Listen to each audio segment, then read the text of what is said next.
अस्सलामुअलैकुम दोस्तों और साथियों, उम्मीद है आप लोग खैरियत से होंगे। इस वीडियो में हम बात करेंगे 3 चीज़ों के बारे में। सबसे पहले तो मैं ये बताऊंगा कि ये जो इंसेंटिव स्पायरोमीटर है, इसका क्या इस्तेमाल है और ये कैसे हमारे सांस को मजबूत और फेफड़ों को बेहतर करने में मदद करता है। और दूसरा, कराची के दोस्तों के लिए एक अच्छी खबर कि वहाँ पे जो रैपिड एंटीबॉडी टेस्ट है उसके बारे में एक लेटेस्ट न्यूज़ उनको मैं देता हूँ। और तीसरा और आखिरी एक सवाल है जो एक सब्सक्राइबर ने पूछा है और उसका मैं जवाब दूंगा। और सवाल ये है कि क्या हमारी आंखों के ज़रिए ये वायरस हमारे जिस्म में जा सकता है या नहीं, और उसका क्या हल है। तो दोस्तों, सबसे पहले मैंने लास्ट वीडियो में बात की थी कि जब हमारे किसी भी पेशेंट्स को अगर सांस का प्रॉब्लम हो, या फ़र्ज़ करें कि वो रिकवरी के बाद जो कोरोना वायरस से रिकवरी है उसके बाद उसमें सांस में कमज़ोरी हो, या किसी को सांस की दायमी मर्ज़ जिसको हम COPD कहते हैं, या एस्थमा हो यानी दमा, तो उसके सांस को हम कैसे मजबूत कर सकते हैं बाकी एक्सरसाइजेस के अलावा। एक छोटा सा और इंतहाई सस्ता आला है, इसको हम कहते हैं इंसेंटिव स्पायरोमीटर। इसके साथ एक ट्यूबिंग है और एक इसका अपना एक ये स्ट्रक्चर है प्लास्टिक का, और आप इसको ये कनेक्ट कर सकते हैं। ये इसका इनलेट है। इसकी पाकिस्तान में प्राइस सिर्फ 400 to 500 के अराउंड है। इसके अंदर 3 बॉल्स हैं, 3 गेंदे हैं अगर आप नोट करें। और ये जो गेंदे हैं इनके एक वाइट है, एक येलो है और एक ग्रीन है।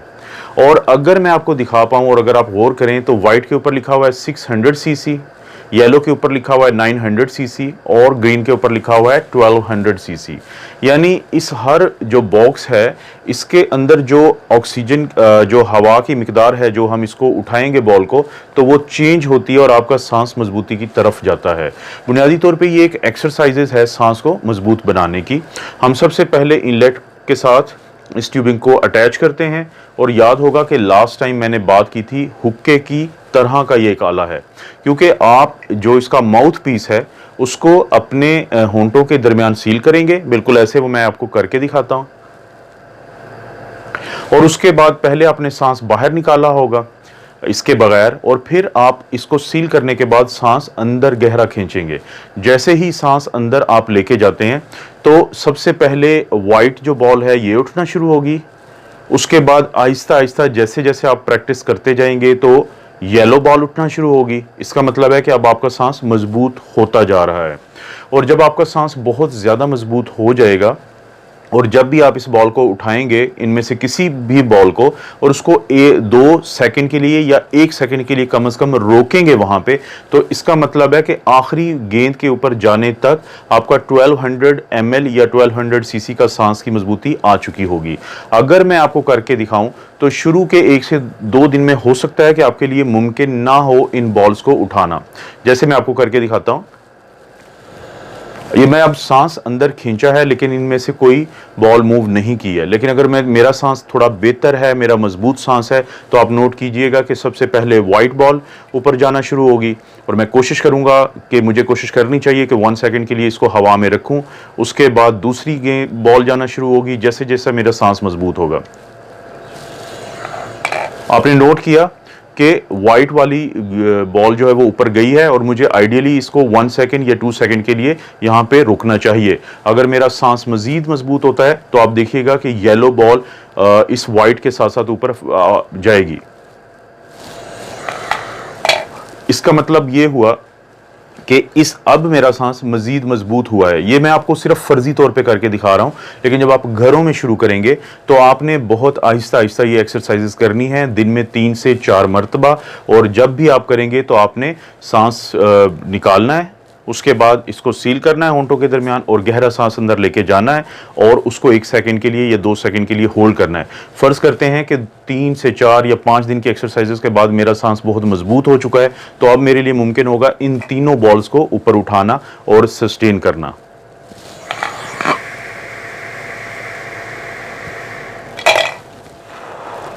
और जब आपने सांस बाहर निकालना है तो इसको आप साइड पे कर दें।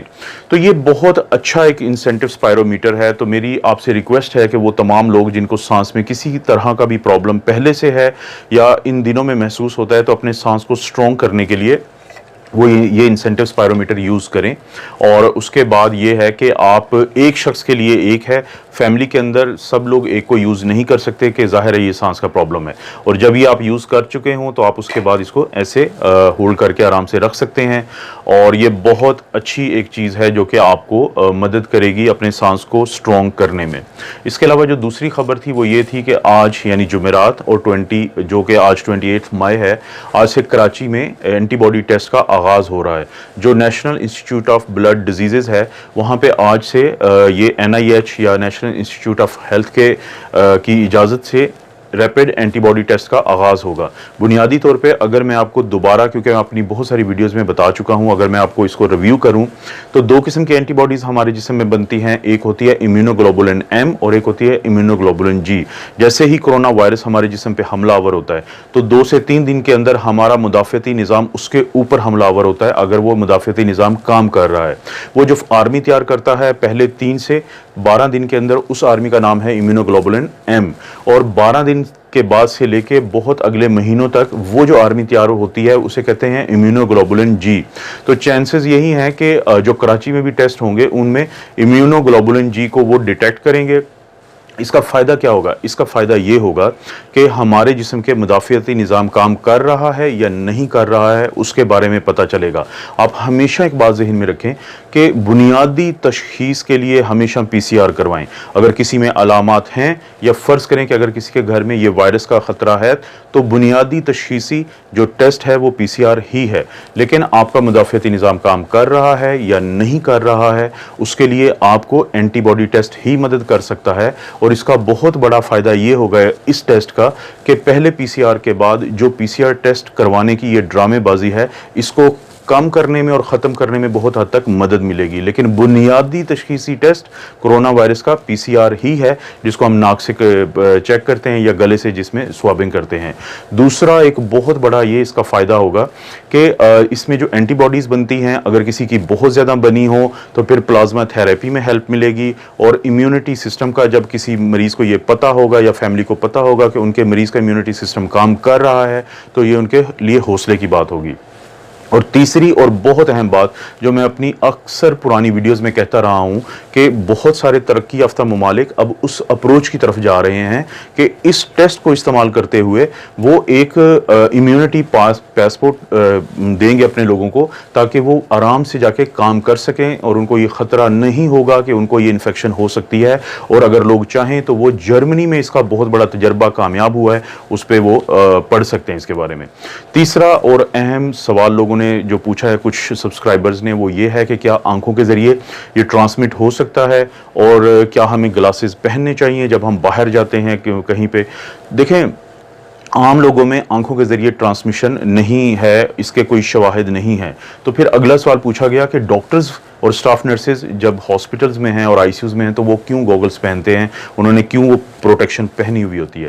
देखिए, इसकी बुनियादी वजह ये है कि क्योंकि डॉक्टर्स और स्टाफ नर्सेज मरीज़ के जिनको कोरोना पेशेंट्स के जो होते हैं उनके बहुत करीब होते हैं और ख़ास तौर पे वहाँ पे कुछ ऐसे काम हो रहे होते हैं जैसे कि बाज़ औक़ात हम भाप देते हैं, बाज़ औक़ात मरीज़ बहुत ज़्यादा खांसी कर रहे होते हैं और बहुत कम एक छोटे कमरे में कम जगह पे ज़्यादा मरीज़ होते हैं और बाज़ औक़ात मरीज़ों को सांस की नाली में एक ट्यूब यानी ETT डालनी पड़ती है। तो ये सारी वजह से डॉक्टर और स्टाफ नर्सेज मरीज़ की जो सिक्रीशंस होती हैं उनके बहुत करीब आ जाते हैं और बिल्कुल इस चीज़ का है कि अगर वो सिक्रीशंस आंखों में चली जाएं तो हमारे जो टीयर डक्ट्स हैं या वो नालियां हैं जिनसे आंसू बनते हैं तो उनका एक राब्ता हमारे नाक से होता है।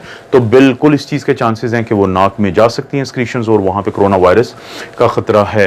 तो आम लोग अगर बहुत ऐसी बिजी जगहों पर जाते हैं जहाँ पर बहुत ज़्यादा रश है और इस चीज़ के चांसेस हैं कि कोई खुदा ना खासा उनके बिल्कुल करीब खांसी कर सकता है जिसने मास्क ना पहना हो या छींक मार सकता है जिसने मास्क ना पहना हो, तो वो लोग जो मार्केट्स में जाएंगे उन्होंने मास्क भी पहने होंगे चाहे ग्लव्स भी पहने होंगे।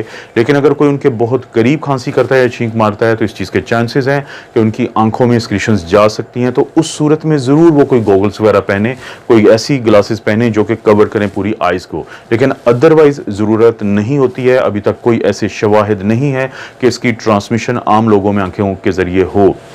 ये थी आज की इन्फॉर्मेशंस। अपना और अपनी फैमिली का ख्याल रखें। अल्लाह ताला आपको और आपकी फैमिली को हर किस्म की बुराई, आजमाइश और बीमारी से महफूज रखे।